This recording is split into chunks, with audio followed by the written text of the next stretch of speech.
Now we are entering the design phase. The design phase begins with the software calculating the crown proposal. As mentioned earlier, this proposal is generated based on the design mode we selected early on in the administration phase. Once the proposal is finished, you can then make any adjustments that you desire to the proposed crown.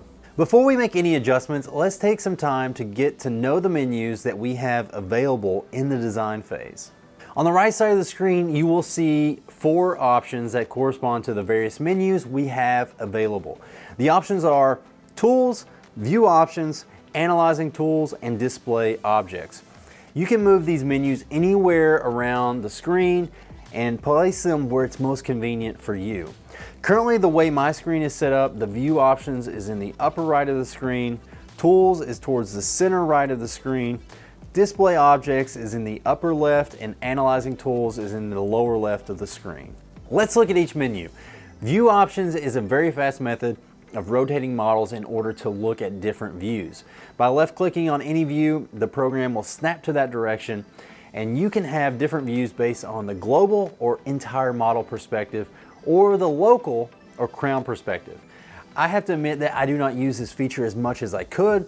Often I find myself just using the trackball and mouse buttons to manipulate the model where I want it. Frankly, the icons can be a little confusing. The Display Objects menu gives you the option to display various objects such as the upper scan, lower scan, the proposed restoration, and the minimal thickness. The best thing to do here is to click on and off each one so that you can see what it actually does. The minimal thickness is used as a warning mechanism for restorations that are too thin. This is based on the material that you chose in the administration phase. When this feature is turned on, if you see any blue areas showing through your crown proposal, this means that the proposal is currently thinner than the minimal thickness parameters set on the software parameters. This is completely adjustable. These thin areas could mean that you need to add material thickness in those areas, or it could mean that you need to add material thickness and adjust the opposing in the mouth, or it could mean you need to prep more to give yourself more room for material thickness, and then you rescan and redesign. Much like the preparation analysis tools in the model phase, the minimal thickness display gives us feedback, and we should try to use that to get a better outcome.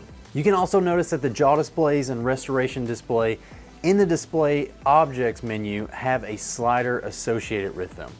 This slider allows you the option to adjust the translucency of the object and allows you to look through the object to underlying structures. The next menu is the Analyzing Tools in the lower left side of my screen. Restoration contacts turn the colored occlusal contacts on the proposed restoration on and off for evaluation. Model contacts turn the colored occlusal contacts on the model and adjacent teeth on and off for evaluation. To see cursor details, I may need to move my Analyzing Tools menu up a little bit to expose the box in the lower left corner of the screen that has the cursor details. Cursor detail is used to measure the thickness of porcelain at 90 degrees below the cursor location. It's also used as a warning to the lowest point on the fissure line 90 degrees to the insertion axis set earlier. Height is a measurement from a fixed arbitrary location on the bottom of the model to the location where the cursor is held. Grid mode displays a grid that is useful for comparing sizes and judging alignment. The slice tool allows you to analyze the cross-section of the models and the restorations. The slice tool is used as a virtual CAT scan for evaluating preparations under the restoration proposal. It cuts in 50 micron increments. The distance tool is used to measure distances on the model or the restorations. When the distance tool is selected, move the cursor to a location on the model. Left click and it sets the starting point. Drag the cursor to the desired location and left click again, and the distance is read on the bottom left of the screen. Useful for anterior teeth and other evaluations of distance. Restoration color enables or disables realistic color of the restoration. Color model removes all color from the model. The last menu we are going to look at is the Tools menu. The tools menu is where you find all the manipulation tools for the restoration proposal.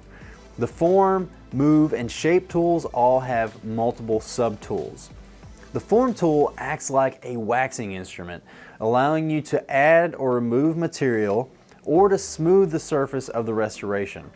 The size or amount of virtual wax, so to speak, can be adjusted. You can hover over the tooth and left click and hold and adjust using the ball of the mouse. Or you can adjust the size within the tools menu. The add icon will add to the area selected when you hold the left button and roll the mouse.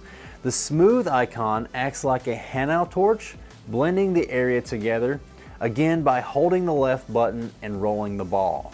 The remove icon will remove a set amount of area by holding the left button and moving the mouse. When using the form tools, the software attempts to keep the anatomy relatively the same. You can also adjust the strength at which these effects are applied within the form sub-menu. 100% strength will apply this effect quickly, whereas a lower percentage will apply the effect more slowly. The next thing we will look at in the tools menu is the move icon. When you select the move icon, you will notice a ton of arrows show up around the tooth. This sub-menu gives you the option to position and rotate the crown proposal or scale the crown proposal. When using this tool, you simply left click and hold on the arrow you want to manipulate and then roll the mouse to make the adjustment. I recommend playing with this feature just to see what each arrow actually does. Also, to best see how the arrow is manipulating the tooth, it is likely best to view the tooth from different directions. Pick the view that best works for you. The scale tool will make the restoration larger or smaller in either the buccolingual, mesiodistal, or all directions at the same time. Select the area by placing the cursor to highlight the direction desired and roll the mouse to see the effect. The next tool in the tools menu is the shape tool. The shape tool is multifunctional. For both the anatomical and circular options, you can move the selected areas two-dimensionally or in 4 dimensions. The anatomic 2-directional will move a selected section of the restoration, keeping the anatomy in the direction the arrow is pointed. So keep in mind that when a section is highlighted, that there is a little arrow that points in different directions depending on the position of the mouse within that section. Multiple sections or areas of the restoration may be chosen. Anatomical 4-directional will move part of the selected restoration in 4 different directions. The circular tool will move the area of chosen size as picked on the size wheel in the same fashion as the anatomical icon. The difference with this tool compared to the anatomical is that the circular tool does not maintain anatomy and will just move the selected area. So something to keep in mind when using the form, move, and shape tools, these tools are user dependent. Every provider will likely develop a personal preference on how they like to manipulate the restoration using these tools. My advice would be to keep with the foundations of dental anatomy and how the teeth relate to each other. Make the restoration blend in and look as natural as possible. I will go over my approach to designing restorations shortly. The recalculate icon will return the restoration to the original proposal after it has been modified if mistakes were made. Keep in mind that most of these tools and menus have an undo or reset button as well if you make a mistake and you want to go back a step or just start completely over. The variation tool is interesting because it will change the biogeneric intensity of the anatomy, or to put it another way, it adjusts the morphology of the proposal. The tool is activated by using the slider within the variation tool submenu. This will also change occlusal schemes, which will result in interferences or high occlusion. So make sure you recheck your occlusal contacts if you have not already. It is best to adjust the biogeneric variation early on and then make adjustments to the proposal. The reduce tool is a tool that allows you to reduce a certain amount of material. I have not used this feature before, and based on my limited research, it is a feature that can be used to do full or partial reductions of the restoration. Now, why would you want to do that? Well, it's a good question. My guess is that you could use it to do a cutback so porcelain could be added later, but that is not typically done with same-day restorations. The adjustment contacts tool is used to virtually grind both the occlusal and interproximal contacts to the set global parameters for occlusal and proximal contact strength. So whatever your settings are in the system, this will be the results that you get. Okay, now that we have some orientation to the various menus within the design phase, let's make some quick adjustments to this proposal using some of the things within the menus that we mentioned. All right, so I recalculated this restoration so it looks like it did when we first entered the design mode. Now, one thing I want to point out is when you first get to the design mode, one of the things I would do is check the restoration parameters. So we're going to go back to this step in the step bar. Now, if you look at this here, this is currently set to a customized preset, which is actually my preset. I'm going to go ahead and make sure that's enabled. And so what you'll see is that when we talk about presets, we'll discuss this more later, but basically we're talking about all these different measurements here. Now, if you're using a preset, all these should be the same if that preset is selected. One thing with this version of the software that we need to take in consideration is what's called the margin thickness. Now, if I scroll down here to margin thickness, you'll see that it's currently locked and we have to unlock it to override it. So I'm going to click on that, and that brings up the option to change the margin thickness. Now, okay, real quick, why would we change the margin thickness? When we're talking about Emax restorations, it defaults to 50 microns. If you are using the 12S step burr, which we'll cover shortly, in your mill, it's possible at 50 microns when this thing is milling, you could get chipping of thinner margins. So it's not a bad idea to kind of bulk your margin out a little bit, make it a little thicker so it's less prone to chipping during the milling. So one thing to take into consideration as well is if you're using the 12S step burr or you're using the 12 step burr.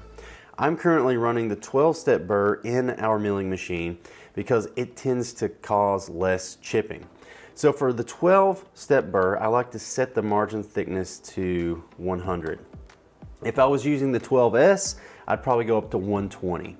Now here's the thing, with this version of the software, for every Emax restoration, when you get to the design mode, you need to change the margin thickness. So this is going to be kind of one of those things that has to be done in this version. So I'm going to do that. I'm going to click OK. The next thing I want to show you is this step here called Morphology. Now it's currently checked. So if I go to that, you can see that it gives you options to basically use biogeneric individual. We could look at tooth molds. We could actually choose different tooth designs based on these manufacturers. I'm not going to mess with that. If you're doing an anterior restoration, which we're not going to cover in this video, you may want to check that out because it could allow you to take advantage of some of the unique anatomy that you could put into one of these restorations using one of those pre-existing manufacturer tooth designs. But for now, we're going to go to Edit Restoration. All right, so once the proposal is finished, and what you'll notice is the proposal is new, right? We were in the design mode and then we went back to restoration parameters and I made that change to the margin thickness. This is important that you do this step first because after you change that, you're gonna get a new proposal. So if you go through this whole process and you make the crown look the way you want it to, and then you're like, oh crap, I forgot to change the margin thickness, and you go back and you change that, well, it's going to change your entire design. So you have to do this first, otherwise you're just creating more work for yourself. So with the current proposal we have, one of the first things you want to do if you're going to do it is the biogeneric variation tool. And this is where I could go in and I could change the morphology of the tooth if I desire. Now for this example, I'm just going to leave it where it was. And if I made a mistake and I didn't quite get it where it belongs, I could just hit reset and now recalculate it to the original design. And again, each one of these tools has a reset and an undo button. So if at any point you make a mistake and you're like, I really hate the way this looks, just click the undo button or just reset the restoration back to where it was before you use that specific tool. All right, next thing I'm gonna do after I set my morphology is I'm just gonna look at this tooth and I'm going to get an idea of how it looks in the arch. All right, so when I look at this tooth, let me turn off the contacts for a second. It looks kind of funky right there, doesn't it? Let me change this really fast because something's up here. I'm just gonna recalculate.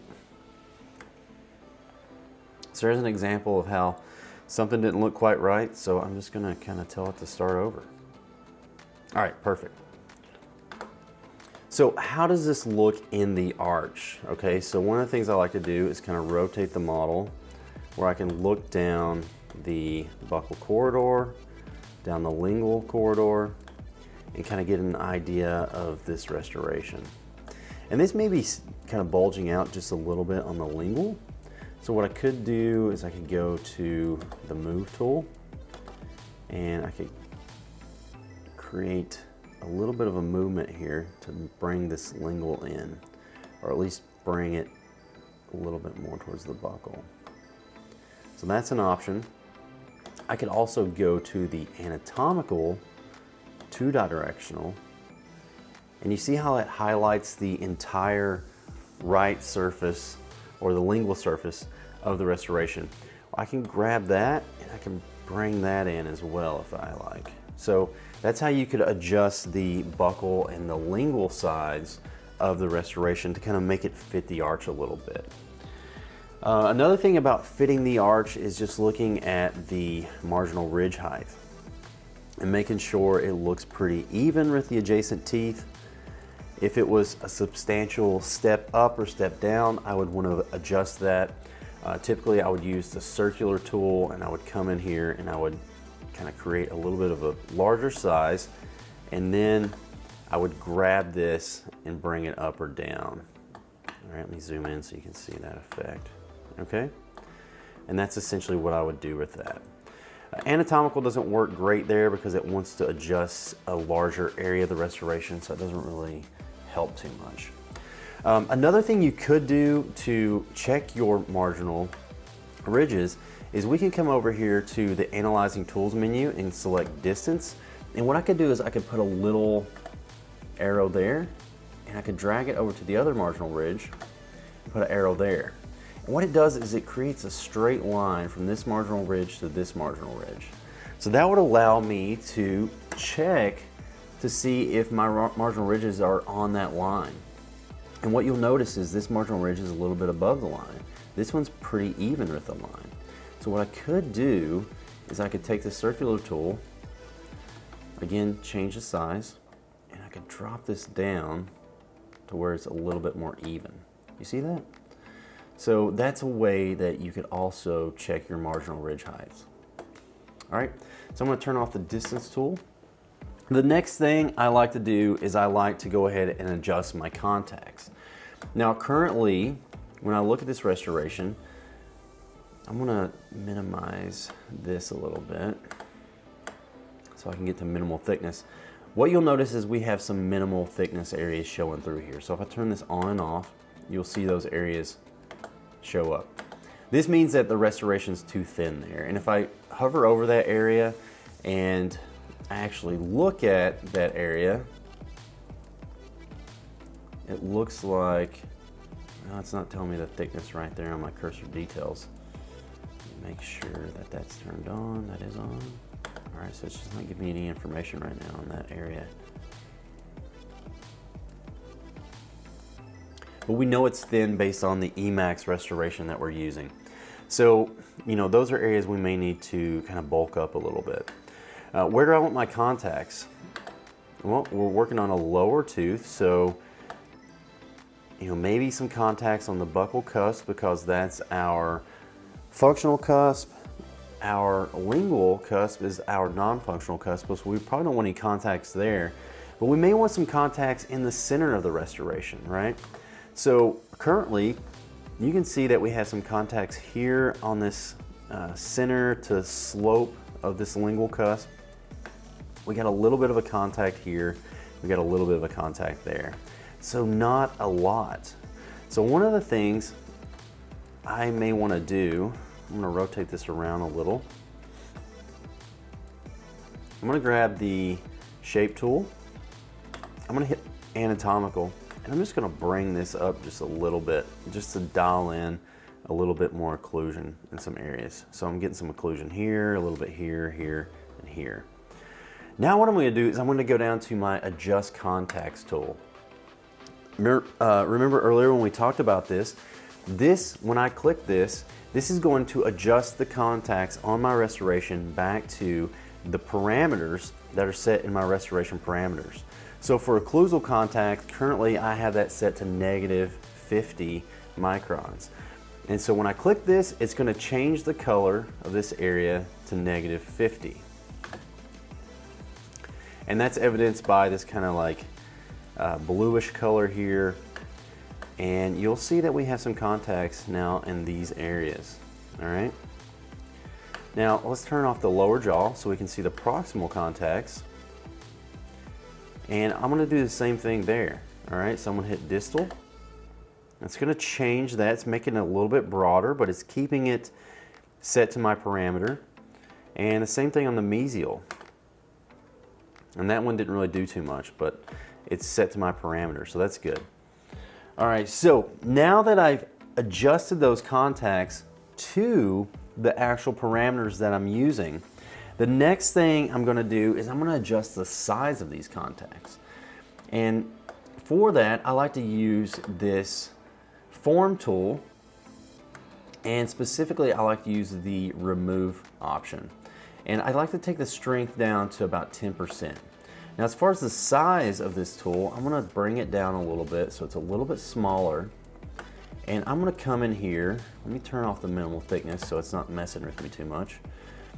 I'm gonna come in here and I'm just gonna take off any contacts that are on a sloped surface, because I want my contacts to be really kind of centered axially, right? So centered down the long axis of the tooth.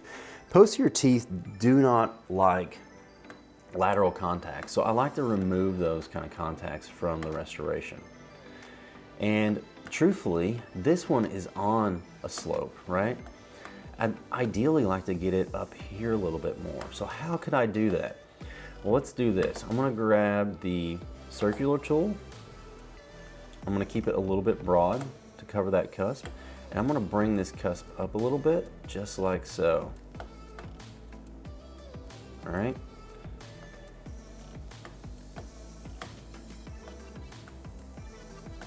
Still nice view. Now I'm gonna go back to my adjust contacts. I'm gonna hit occlusal. And now I got a little bit of a contact here. I got a little bit of a contact there. But I'm gonna adjust this some more. So I'm gonna go back to the remove tool. I'm gonna keep that at 10%. And let's get rid of any sloping contacts, anything that's on a slope. So this is on a slope, so let's get rid of this. I'm just gonna paint over that and it's gonna take that contact away. I like this one, but let's make it a little more narrow. Let's make it at least like a 1 millimeter square contact. So I'm just gonna kind of go around the edges of this and just kind of dial that in to where it's a little bit of a tighter contact. And again, thinking about this contact being down the long axis of the tooth, not on a slope. It's on a little bit of a slope going this way, but it's not on a buccal lingual slope, which would be an issue on a posterior tooth. This contact's not too bad, but I'm just gonna go ahead and get rid of that. And you see how we have a contact in the central fossa area, and then we have some contacts on this slope here. So we're gonna remove these contacts. I wanna get rid of that.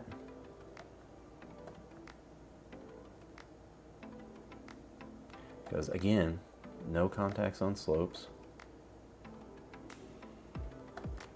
And as we start to get more towards the center of the restoration, we could even leave those. So I can dial that in again, making it kind of small. We'll get rid of this one, we'll get rid of this one. And on these, we're gonna dial these in as well.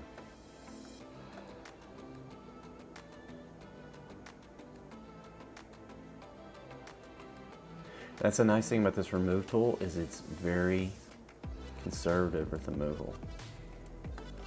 All right, do we want to keep this one? Sure, why not? Let's just dial it in a little bit now, okay? So now on this tooth, we have about 4 contacts. At a minimum, you want 1 contact on a posterior tooth, but if you can get 2 to 3, that's ideal. And truthfully, we could probably get rid of one of these, but for the sake of what we're doing, we'll just leave it. All right, now what about our proximal contacts? This is a pretty decent size contact, so I could live with that, and I could live with that one. But if I wanted to make it a little bit bigger, I could go to add, and I could add a little bit in some spots just to broaden that out if I wanted to. One of the things I like to make sure that we can do on these is I like to double check and make sure that we're at least 1 millimeter from the marginal ridge. Our contact's 1 millimeter from the marginal ridge, which it is in this case. I could broaden it up a little bit, like up this way, like so. I'm starting to get a little heavy here, so how would I fix that? Well, I could go to remove, and again, just take a little bit away there. All right, same thing for the other side.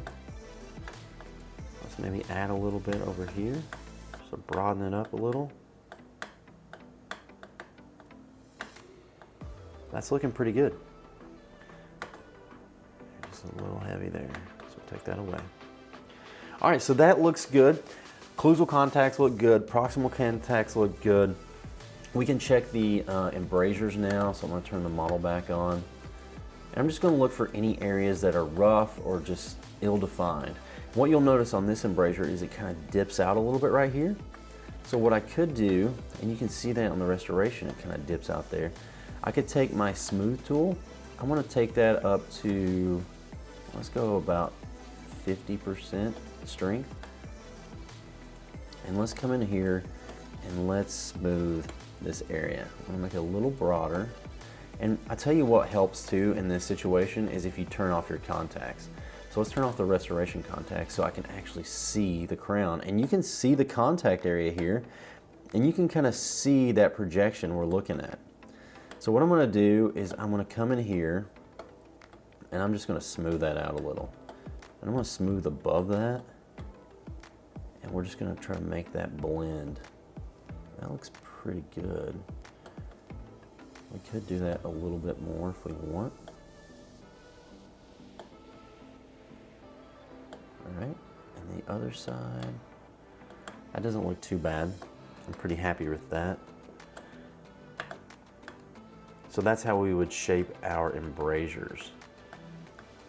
Now, if I wanted to bulk this out a little bit more, I could do that by grabbing again, the circular tool and just coming over here and pulling this out. Right, I have to bring the whole thing out a little bit. And guess what? That's gonna broaden my contact there, and that's gonna make it a little bit heavy. So if I do that, I have to go back in and adjust that distal contact again with my Adjust Contacts tool. All right, so that's just an example of how we can manipulate those embrasures as we need to. Now, the last thing you wanna make sure and just double check is, do you have any minimal thickness issues? And with this current proposal, with this restoration, we do. We're thin in some areas. And unfortunately, we're thin on occlusal areas, which is not ideal at all. That's gonna put this restoration at risk for fracture. So, truthfully, if I'm being honest, this model could have been prepped a little bit more in the central fossa area, in the central groove area. And that's kind of what we're dealing with here, is we're dealing with a prep that is inadequate. It looks okay, but when you take in consideration the thickness of our material and how we've created some anatomy on this restoration, Now in the fissure area, we're a little thin, and we can see that here on the fissure height. All right, so that's not going to be ideal. That's going to be a tough thing. So how could I address this issue? Well, I can add to this area, but what's going to happen if I do that is all of a sudden now, if I add to that area, I am going to have some heavy contacts because I already have some contacts in that area.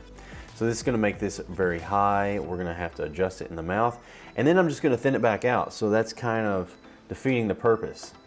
Alternatively, I could, if I want to, add to this area and adjust the opposing tooth. That would be an option. Another alternative, and quite frankly, I think this would probably be the better alternative in some regard, is just to go back and re-prep that area. Just re-prep it, give yourself some more space, and that way, in these specific areas, you're not fighting this thin restoration. But that's just how you would deal with that. For the sake of what we're doing here, I'm just gonna go ahead and leave it as is, but know that that would have to be addressed, all right? And at some point here, something's happened to my occlusal contacts, right? Something's changed on those, and it's probably because I was coming in here with a circular tool and moving some stuff, so it created some false contacts. So these are things you just gotta double check, and you just have to maybe go back and change a little bit. So I'm gonna go back in and I am going to smooth that out, smooth that out. I'm just going to smooth this a little bit as well. Just remove that down, dial that in again. Nice, small contact. All right, so that's how we would do that. Okay, now we are ready to move to the manufacturer screen. Once you're happy with this restoration, it's time to start getting ready to mill the restoration. To do that, we can click on this button down below, or we can click on the manufacturer button at the top.